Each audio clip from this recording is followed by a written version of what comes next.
പെരുവന്താനം തെക്കേമല ആരോഗ്യ ഉപകേന്ദ്രം കെട്ടിട നിർമ്മാണം നിലച്ചിട്ട് നാളുകൾ പിന്നിടുന്നു. പദ്ധതി മറ്റു വാർഡിലേക്ക് മാറ്റാൻ നീക്കമെന്ന് മറവണം. മുൻ പെരുവന്താനം പഞ്ചായത്ത് ഭരണസമിതിയുടെ കാലത്ത് 55 ലക്ഷം രൂപയുടെ കേന്ദ്രാവിഷ്കൃത ഫണ്ട് ഉപയോഗിച്ചാണ് ഈ പദ്ധതി ആരംഭിച്ചത്.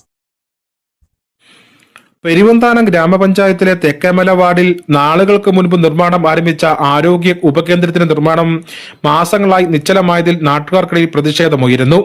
കെട്ടിടത്തിന്റെ തറയും പില്ലറുകളുടെ പകുതി നിർമ്മാണം ആയപ്പോഴേക്കും നിർമ്മാണം നിലച്ചു. ഇപ്പോൾ വെയിലും മഴയുമേറ്റ് കാട് കയറി നശിക്കുകയാണ്. മുൻ പെരുവന്താനം പഞ്ചായത്ത് ഭരണസമിതിയുടെ കാലത്ത് 55 ലക്ഷം രൂപയുടെ കേന്ദ്രാവിഷ്കൃത ഫണ്ട് ഉപയോഗിച്ചാണ് ഈ നിർമ്മാണ പദ്ധതി ആരംഭിച്ചത്. മേഖലയിലെ ജനങ്ങൾക്ക് ചികിത്സ ലഭ്യമാക്കുവാൻ കിലോമീറ്റർ അകലെയുള്ള സർക്കാർ സ്വകാര്യ ആശുപത്രികളെ ആശ്രയിക്കണം. എല്ലാ ദിവസവും പ്രദേശവാസികൾക്ക് മികച്ച ആരോഗ്യ സേവനങ്ങൾ ലഭ്യമാക്കുക എന്ന ഉദ്ദേശത്തോടെയാണ് പദ്ധതി ആവിഷ്കരിച്ചത്.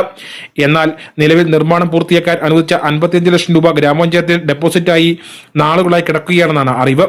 പദ്ധതി ഇത്തരത്തിൽ ഉപേക്ഷിക്കപ്പെട്ട നിലയിലാക്കിയ ശേഷം ഈ ഉപകേന്ദ്രം മറ്റ് വാർഡിലേക്ക് മാറ്റി സ്ഥാപിക്കുവാൻ രാഷ്ട്രീയ നീക്കങ്ങൾ നടക്കുന്നതായി മുൻ വാർഡ് മെമ്പറും വൈസ് പ്രസിഡന്റുമായ ഷാജി പുല്ലാട്ട് ആരോപിച്ചു.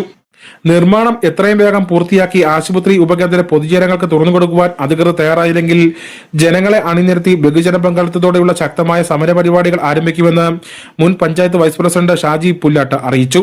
News bureau, Peermade.